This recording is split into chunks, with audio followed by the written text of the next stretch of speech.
Puji nama Tuhan, Shalom. Kita bersyukur anugerah Tuhan sungguh luar biasa untuk saya dan Bapak Ibu Saudara semuanya. Kita bersyukur pagi ini kita boleh sama-sama menyembah, memuliakan nama Tuhan. Itu semua karena anugerahnya. Walaupun Bapak Ibu Saudara semuanya berada di rumah masing-masing, saya berharap kita semua tetap mengagungkan nama Tuhan. Mari sama-sama saya mengajak setiap kita untuk agungkan namanya. Kita beri hormat yang terbaik untuk Allah kita. Mari kita pujikan hormat bagi Allah Bapa.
Mari kita akan memulai ibadah pada pagi hari ini. Dalam setiap hati kita hendaklah berkata bahwa pertolongan kita ialah dari Tuhan yang menjadikan langit dan bumi, yang tidak pernah meninggalkan ciptaan karya tangannya. Turunlah atas saudara sekalian dan atas ibadah ini anugerah dan kasih karunia dari Allah Tritunggal, Bapa, Putra, dan Roh Kudus. Amin.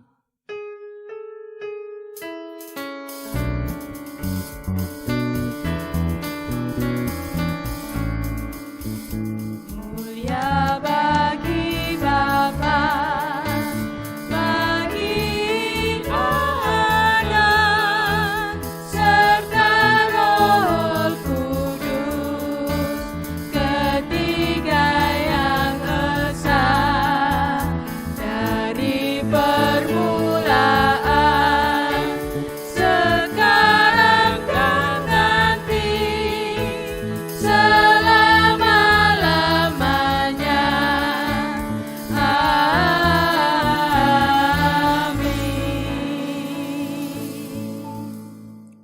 Kisah Para Rasul pasal 16 ayat 6 sampai ayat yang ke-8, demikian firman Tuhan.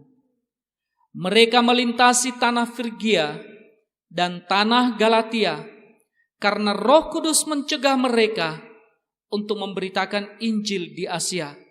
Dan setibanya di Misia, mereka mencoba masuk ke daerah Bitinia, tetapi Roh Yesus tidak mengizinkan mereka. Setelah melintasi Misia, mereka sampai di Troas. Amin.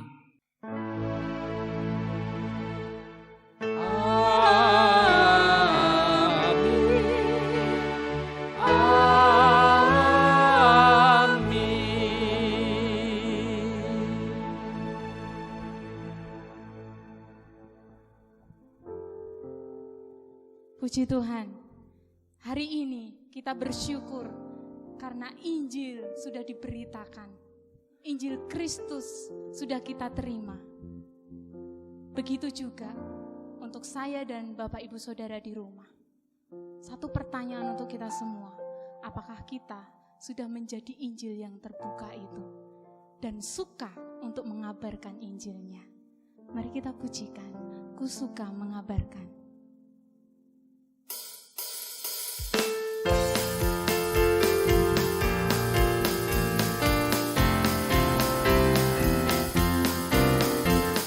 Suka mengabarkan Injil keselamatan serta kasih-Nya Tuhan yang mati bagiku.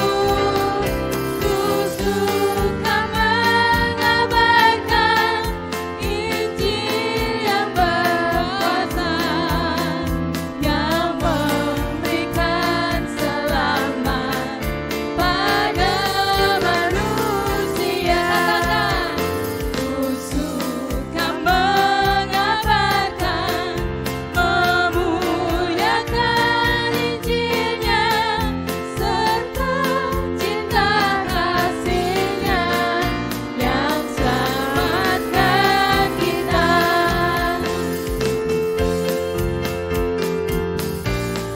Banyak orang yang belum mendengar di luar sana. Mari kita sama-sama katakan, suka mengabarkan, memuliakan Injil-Nya serta cinta kasih-Nya yang selamatkan kita. Suka mengabarkan, memuliakan Injil-Nya serta cinta kasih-Nya yang selamatkan kita. Serta cinta kasih-Nya yang selamatkan kita. Puji Tuhan, Injil Kristus harus kita beritakan dimanapun kita berada.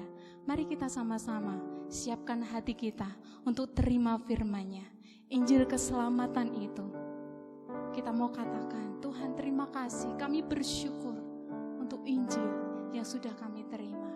Dan kami mau sungguh-sungguh untuk menghidupi Injil itu, memuliakan Tuhan lewat perbuatanku yang memuliakan Injil.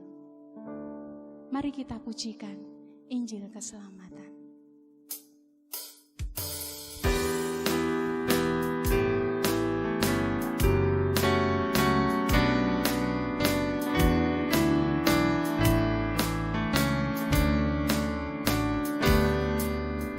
Ingin ku dengar nyanyian Injil keselamatan.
Sebelum kita mendengarkan firman Tuhan, terlebih dahulu mari kita berdoa. Kita berdoa. Tuhan Yesus, kami bersyukur untuk pada pagi hari ini kami boleh beribadah kepadamu dan kami boleh mendengarkan firman. Saatnya kami mau merenungkannya dan Tuhan yang akan memberkati dalam hidup kami. Terpuji Engkau Tuhan, dalam nama Tuhan Yesus kami berdoa. Amin. Kisah Para Rasul pasal 16, ayatnya yang keempat sampai ayat yang ke-12. Itulah ayat firman Tuhan yang akan saya bacakan kepada semua kita pada pagi hari ini. Demikian firman Tuhan. Dalam perjalanan keliling dari kota ke kota, Paulus dan Silas menyampaikan keputusan-keputusan yang diambil para rasul dan para penatua di Yerusalem dengan pesan supaya jemaat-jemaat menurutinya. Demikianlah jemaat-jemaat diteguhkan dalam iman dan makin lama makin bertambah besar jumlahnya. Mereka melintasi tanah Frigia dan tanah Galatia karena Roh Kudus mencegah mereka untuk memberitakan Injil di Asia. Dan setibanya di Misia, mereka mencoba masuk ke daerah Bitinia, tetapi Roh Yesus tidak mengizinkan mereka. Setelah melintasi Misia, mereka sampai di Troas. Pada malam harinya tampaklah oleh Paulus suatu penglihatan. Ada seorang Makedonia berdiri di situ dan berseru kepadanya. Katanya, "Menyeberanglah kemari dan tolonglah kami." Setelah Paulus melihat penglihatan itu, segeralah kami mencari kesempatan untuk berangkat ke Makedonia. Karena dari penglihatan itu, kami menarik kesimpulan bahwa Allah telah memanggil kami untuk memberitakan Injil kepada orang-orang di sana. Lalu kami bertolak dari Troas dan langsung berlayar ke Samotrake, dan keesokan harinya tibalah kami di Neapolis. Dari situ kami ke Filipi, kota pertama di bagian Makedonia ini, suatu kota perantauan orang Roma. Di kota itu kami tinggal beberapa hari. Demikian firman Tuhan, dan yang berbahagia adalah setiap orang yang membaca, merenungkan, dan melakukan di dalam hidup sehari-hari. Amin. Saudaraku, misi Paulus diarahkan oleh Roh Kudus. Itulah tema kita pada pagi hari ini. Sebelum saya melanjutkan, saudara-saudaraku, saya bawa satu kotak hitam ini. Kotak hitam ini, saudara-saudaraku, saya bukan pamer. Tapi izinkan saya untuk membukanya. Adalah beberapa koleksi saya. Tidak terlalu banyak, batu aki, ya bagus-bagus. Sebelum saya buat kotak ini, batu aki ini berceceran kemana-mana. Kadang terbanting, lalu kemudian jatuh, kegesek, sana sini dan lain-lain sebagainya. Tapi setelah saya buat kotaknya, dia aman, dia nyaman, tidak terbanting-banting, tidak tergesek-gesek, dan tidak lecet. Kenapa? Karena ada pelindungnya.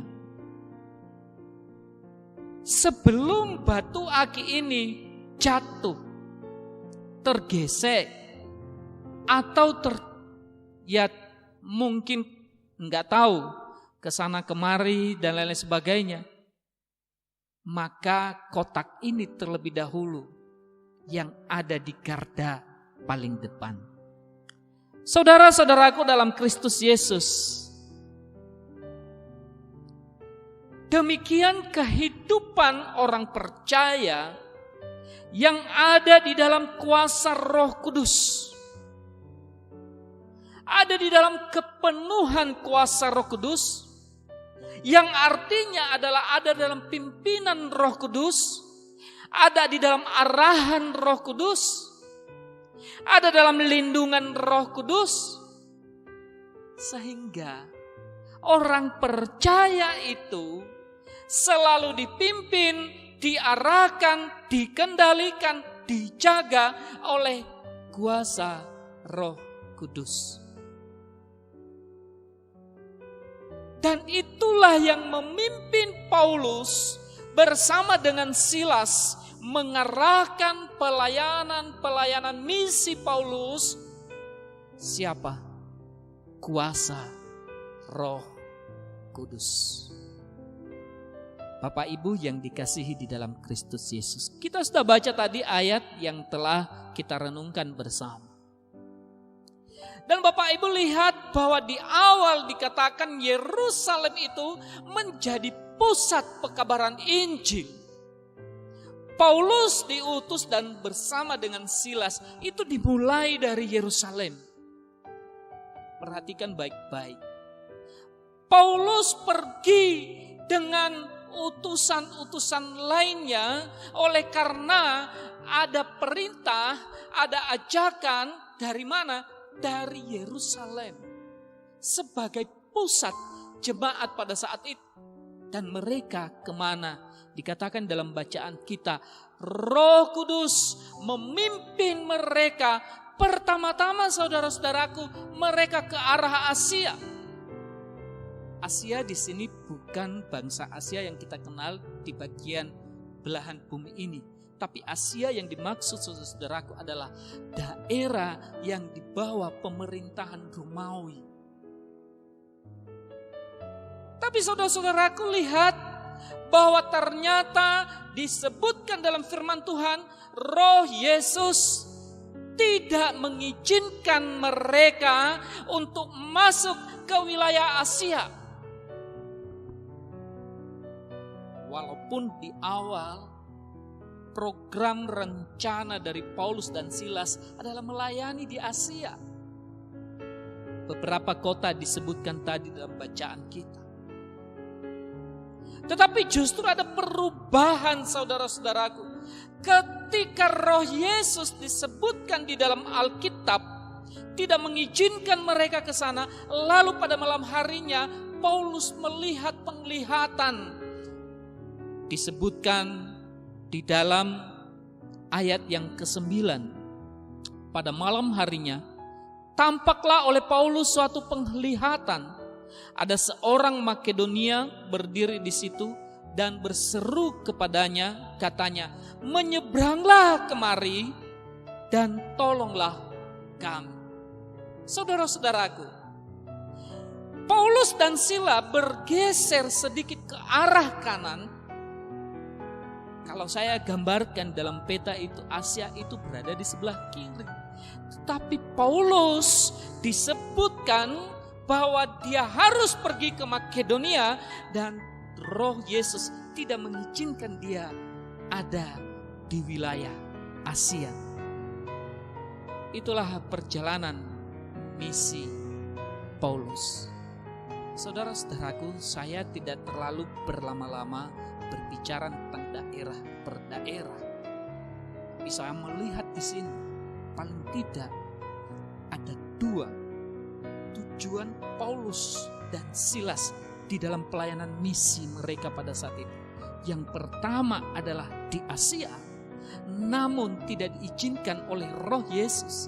Dan kemudian setelah Paulus melihat penglihatan itu, mereka menyeberang ke Makedonia. Dalam hal ini saudara-saudaraku, kita bisa melihat bagaimana Paulus selalu dipimpin, dituntun oleh kuasa, yaitu kuasa Roh Kudus. Sekalipun mereka punya semangat awal melayani di Asia, tetapi oleh karena petunjuk, perintah dari kuasa Roh Kudus, mereka tunduk, mereka takluk kepada itu, dan hatinya dibiarkan untuk dipimpin oleh kuasa ilahi, sehingga mereka harus menyeberang ke Makedonia. Bapak Ibu yang dikasihi Tuhan, bagaimana sikap orang yang dipimpin oleh Roh Kudus. Tentu kita akan membahas ini berdasarkan teks ayat yang telah kita baca tadi. Atau paling tidak kita belajar dari kehidupan dan pribadi Paulus dan Silas dan teman-teman. Mereka betul-betul dipimpin oleh Roh Kudus, tapi mereka juga harus punya sikap. Sikap apa? Bagaimana mereka menanggapi pimpinan Roh Kudus itu dalam setiap pelayanan mereka, di dalam setiap misi pelayanan mereka. Dan ini menurut saya penting sekali untuk kita miliki, baik sebagai hamba Tuhan, sebagai majelis, sebagai jemaat, sebagai aktivis, sebagai pengurus, dan semua orang-orang percaya. Ketika kita percaya diri mengatakan dipimpin oleh kuasa Roh Kudus, lalu sifat kita sebagai orang yang dipimpin oleh kuasa Roh Kudus itu seperti apa? Dan itulah yang akan saya jelaskan pada pagi hari ini. Yang pertama, saudara-saudara, sikap yang pertama adalah tidak terikat pada cara, tetapi pada esensi. Perhatikan baik-baik saudara-saudaraku. Ketika Paulus tidak diizinkan oleh kuasa Roh Kudus masuk ke dalam Asia, dan firman Tuhan katakan, lalu dia melihat sebuah penglihatan. Dan dalam penglihatan itu saudara-saudaraku, dia melihat ada seorang Makedonia sedang berseru, menyeberanglah kemari dan tolonglah kami. Cara yang kemudian dipakai oleh Paulus pada saat itu, saudara-saudaraku, apa? Melihat. Ada penglihatan. Tapi pertanyaannya, apakah kuasa Roh Kudus hanya bisa mengajak, memimpin setiap orang percaya hanya melalui penglihatan? Ini yang saya maksud. Kita tidak boleh terikat pada cara, tetapi kita lebih melihat pada esensi. Hari-hari ini saudara-saudara, bahkan beberapa waktu yang lalu, kita melihat bagaimana gereja-gereja mereka mengatakan dirinya hidup di dalam kuasa Roh Kudus, adalah tertawa di dalam Roh, berbicara di dalam Roh, melompat di dalam Roh, dan lain-lain sebagainya. Macam-macam cara yang kemudian diekspos ke atas oleh banyak orang-orang Kristen. Mereka mencoba mencari cara. Tapi saya mau katakan hari ini, seperti apapun caramu, tapi kalau engkau meninggalkan esensinya, itu tidak ada artinya. Bahkan saya pernah dengar, saya pernah melihat dikirimin oleh teman saya, bahasa roh ada kelasnya. Ada caranya untuk pengulangan akhiran kata, suku kata, dan lain-lain sebagainya. Ada kelasnya saudara-saudara. Ini cara. Tapi sehebat apapun caramu, kalau kamu meninggalkan esensinya, intinya, pesannya, mungkin kita perlu merenungkan ini. Apa esensinya saudara-saudara? Cara boleh saja kita berbeda-beda, tetapi esensinya adalah apakah di dalamnya ada perubahan hidup, ada pertobatan hidup atau tidak. Sekalipun engkau berbahasa roh hebat, bahkan engkau semangat dalam roh, pada saat ibadah, pada saat berdoa, pada saat apa saja, membaca firman Tuhan dan lain-lain sebagainya. Tapi kalau engkau tidak memiliki perubahan hidup dan pertobatan hidup, itu tidak ada artinya. Ini yang dialami oleh Paulus. Cara Roh Kudus berbicara kepadanya melalui penglihatan. Tapi bukan itu yang penting. Tetapi yang terpenting adalah bagaimana Paulus menanggapi penglihatan ini dengan cara dia betul-betul merubah rencananya yang tadinya ke Asia dan sekarang dia harus ke Makedonia. Siapkah kita dipimpin oleh kuasa Roh Kudus?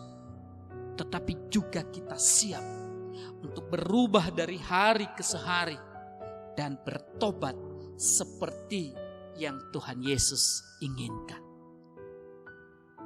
Jangan fokus pada caranya, tetapi lihat pesan esensinya. Engkau diberkati oleh Tuhan. Yang kedua, saudara-saudara, sikap orang yang dipimpin oleh kuasa Roh Kudus tidak kecewa pada situasi dan kenyataan hidup.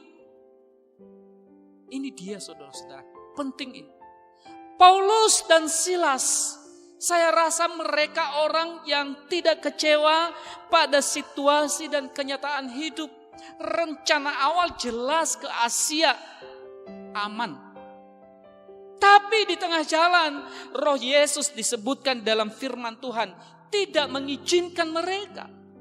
Lalu Roh Yesus itu menyuruh mereka kemana? Saudara-saudaraku, perhatikan, ini menarik sekali. Menyuruh mereka ke Makedonia. Apa yang terjadi di sana? Justru di Makedonia itu, saudara-saudara, firman Tuhan katakan terakhir mereka sampai di kota Filipi. Dan apa yang terjadi kepada Paulus dan Silas di kota Filipi? Mereka ditangkap, mereka dipenjarakan, dan mereka disiksa di sana. Saudara-saudaraku, mungkin kalau kita seperti itu, tadinya saya punya rencana yang indah-indah kok, yang bagus-bagus sampai ke Asia.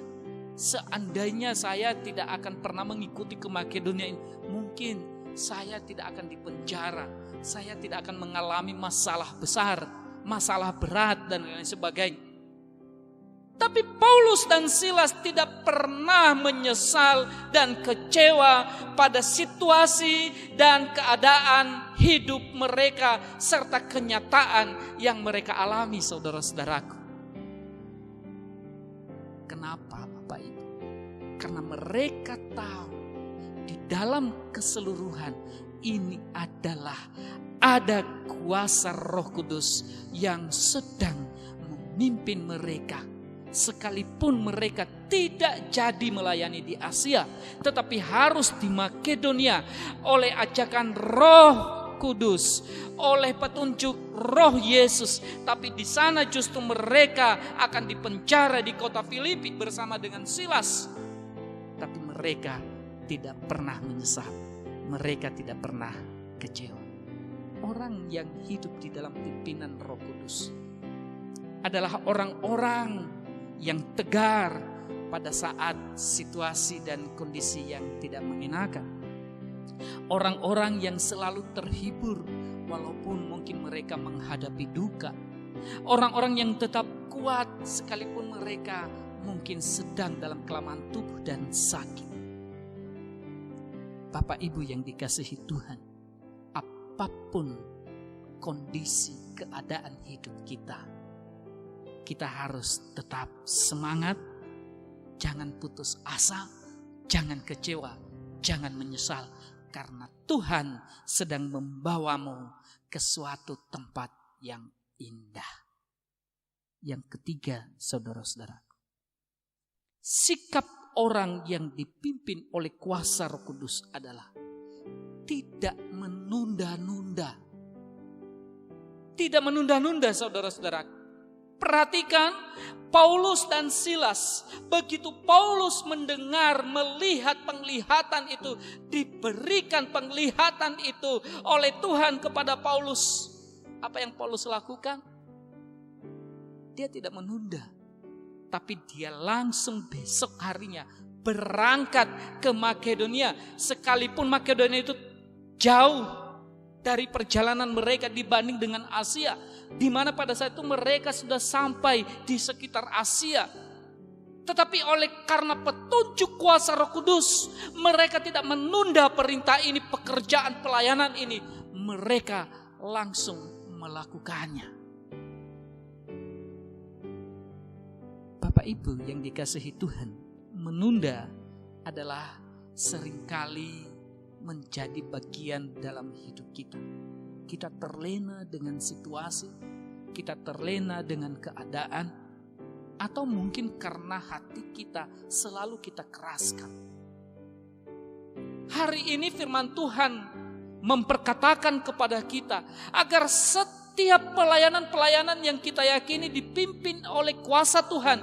Hidup beriman kita yang kita yakini dipimpin oleh kuasa Roh Tuhan, Roh Yesus. Hendaklah jangan engkau menunda pengampunan misalnya. Jangan engkau menunda kebaikan yang harus engkau berikan kepada samamu misalnya. Jangan engkau menunda hal-hal yang baik yang berkenan kepada Tuhan yang harus engkau lakukan kepada sesamamu. Karena Paulus pun tidak menunda ketika dia mendapatkan petunjuk kuasa Roh Kudus, mengingatkannya, menyuruhnya, dan memerintahkannya. Hari ini mari kita belajar dari kehidupan Paulus dan Silas. Mereka betul-betul berpelayanan di dalam misi Allah di dunia ini. Tapi mereka yakin bahwa kuasa Roh Kudus itulah yang memimpin mereka. Maka mereka akan melakukan sikap seperti yang sudah kita renungkan tadi dari atas. Mereka tidak terikat pada caranya, tetapi mereka harus menyampaikan isi pesan dari penginjilan yang mereka lakukan itu sendiri, yaitu perubahan dan pertobatan hidup. Yang kedua, mereka tidak kecewa pada situasi dan keadaan yang sedang mereka alami. Sekalipun di Makedonia mereka mengalami mara bahaya, tapi mereka tetap mengikut Yesus dalam kehidupan mereka, melayani Yesus yang menjadi Tuhan keselamatan dalam hidup mereka. Dan yang ketiga, mereka tidak mudah menunda, tapi mereka langsung melakukannya. Selagi ada waktu, layanilah Tuhan. Selagi ada waktu, semangatlah untuk Tuhan. Berilah yang terbaik untuk Tuhan. Tuhan Yesus memberkati kita. Amin. Mari kita berdoa. Kami bersyukur ya Tuhan untuk firman-Mu yang telah kami dengar bersama. Dan Tuhan yang menumbuhkan dalam hati kami pelayanan-pelayanan misi kami. Sekecil atau besar, kami mohon kiranya kuasa Roh Kudus-Mu itulah yang akan memimpin kami, mengarahkan kami, sehingga kami terus berlindung di dalamnya. Karena kami percaya oleh kuasa Roh Kudus-Mu adalah semua baik, tujuannya semua mulia untuk kemuliaan bagi nama Tuhan di surga. Berkati hamba-Mu dan berkati seluruh jemaat-Mu yang sudah mendengarkannya. Kami berdoa untuk jemaat-jemaat kami yang bekerja, kiranya Tuhan Engkau memberkati mereka melalui pekerjaan mereka. Kami berdoa untuk yang sakit, Tuhan sembuhkan dan Tuhan tolong. Kami berdoa untuk kami semua elemen-elemen gereja kami di tempat ini. Baik kami sebagai hamba Tuhan, majelis pengurus, aktivis, dan semua kami yang terlibat dalam pelayanan. Kiranya Tuhan satukan hati kami dan beri kami perlindungan-Mu. Terlebih di tengah-tengah wabah sakit penyakit ini. Jauhkan dari kami Tuhan. Dan biarlah kami tetap sehat sehingga kami boleh terus memuliakan Engkau, terus melakukan pelayanan ini hanya untuk kemuliaan dan hormat bagi nama Tuhan di surga. Bapa di surga, kami berdoa untuk virus corona yang masih terus ada di sekitar lingkungan kami, di masyarakat kami. Tuhan, kami mohon belas kasihan. Biarlah kami terus diberikan kekuatan, tetapi juga perlindungan oleh Tuhan, baik kami sebagai pribadi maupun kami sebagai gereja dan sebagai bangsa dan negara. Berdoa untuk pemerintah mulai dari pusat sampai ke daerah, sampai ke pelosok. Kiranya Tuhan beri mereka hikmat untuk menangani setiap pasien, ataupun juga kami masyarakat. Engkau beri kepada kami ketaatan, beri kepada kami kepatuhan, sehingga semua instruksi pemerintah kami boleh mengikutinya dengan baik. Pagi ini Bapa, kami berdoa untuk keluarga-keluarga jemaat kami yang berulang tahun, keluarga Bapak Ari dan Ibu Yanti di dalam ulang tahun pernikahan mereka. Demikian juga untuk Bapak Edo dan Ibu Eli, kiranya Tuhan juga memberkati hidup keluarga mereka.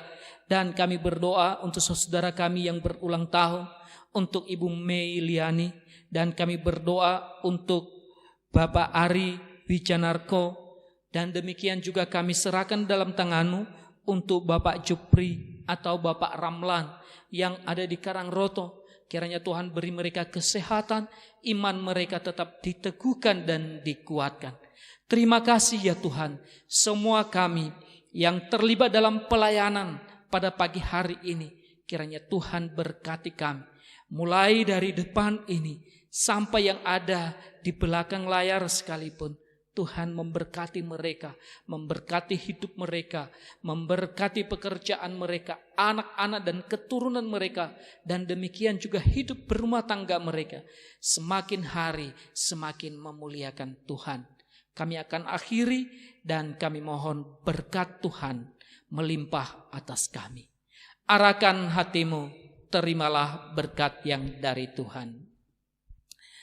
Damai dan kasih karunia dari Allah Bapa, keselamatan di dalam Tuhan Yesus Kristus, persekutuan di dalam Roh Kudus, menyertai saudara-saudara semua, mulai saat ini sampai selama-lamanya.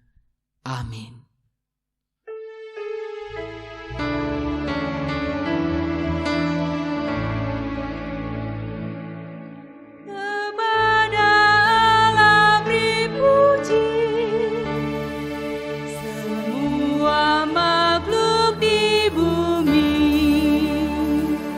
Padanya ku beri pujian, Bapa, Anak, dan Roh Suci. Amin.